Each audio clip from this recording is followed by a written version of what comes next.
I've got notes as well because I get lost. I've been studying the law of attraction for 6 years now. Not like a total scholar. I've got my microphone wire attached to my camera and it kind of keeps like, it's not very secure. I need to get a longer wire. Not like proper academic studying law of attraction, more like,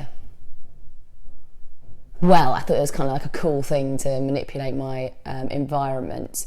But you go through that stage and you come out the other end, you're like, oh, well, what I knew then was kind of wrong. So what I am going to do for you today in this video is debunk some common misconceptions about the law of attraction. Debunk, kind of like someone's like chopped off half a bed, dragging the law of attraction out from the top bunk and making it sleep on the floor. You've been debunked.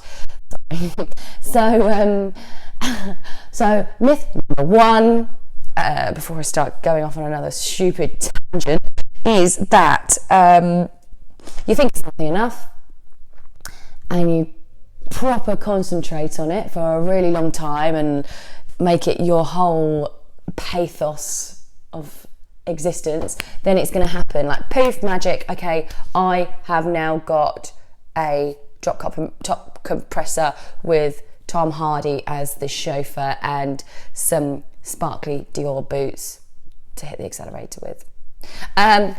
Just in case that's one of your wants. I don't know if it is or not. It's definitely not one of mine. Jokes. So that doesn't happen, unfortunately. I think we all know that, because then, it'd be like living in The Sims, right? You type in that little thing, Control-Alt-Cheat button, I think Rosebud, get lots of money, and you lose interest in it very quickly. Life isn't about that. So it's not about thinking of something really, really hard, repeating those thoughts, getting it. It's more about living in inspiration. So to appreciate the law of attraction, you have to at least accept that there's spirituality aspect involved. It's not just all metaphysics and science, like backed up by like all these like things that weird new age science people say. It's more, there is a spirituality element to it. So basically, if you are an advocate of the law of attraction, you have to at least accept that you have a higher self. This higher self knows more about you than you do, and therefore knows that you don't really want a drop-top compressor with a Tom Hardy chauffeur and sparkly Dior boots, because that's material. And what you want does not exist in the material realm, but in the ephemeral, I want to say. Esoteric. Some big weird words that begin with E that are all about conscious expanding. Anyway, basically, you get the drift. It's not about getting like the things you want. It's about getting like feeling how you want. So the law of attraction works is if you follow the signs that your higher guide up there gives you, and you will live in a piece of inspiration.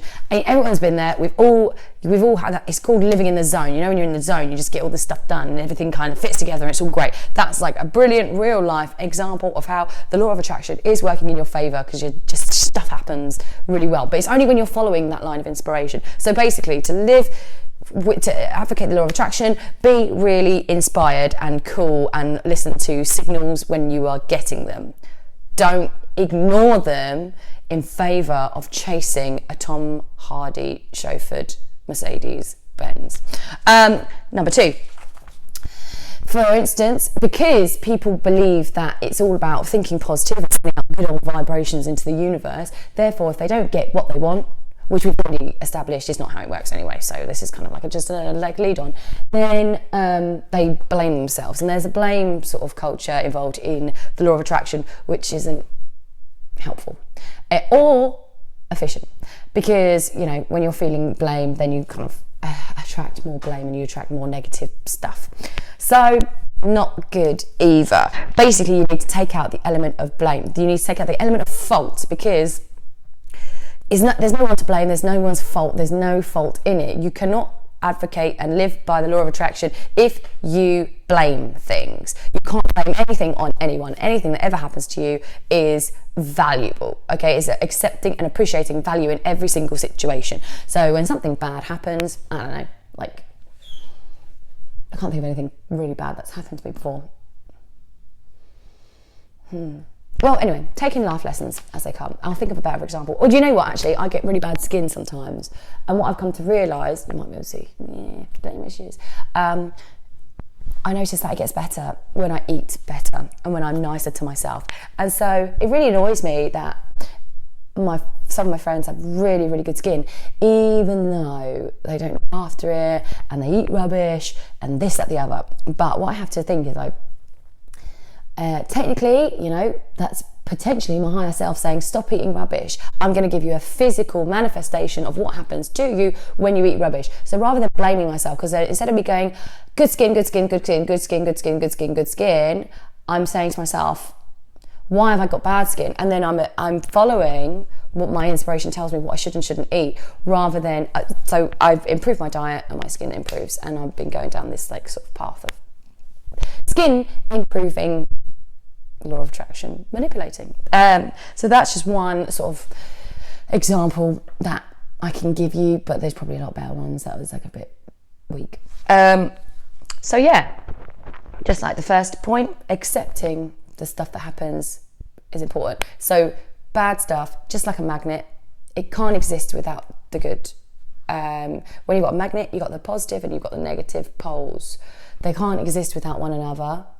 None of them, they're neutral, positive, or even though energetically they're not, but positive and negative, there's not a bad side and a good side, there's just positive and negative. So they're both neutral, but they do different things. So negative energy and positive energy, they're both neutral, energetically charged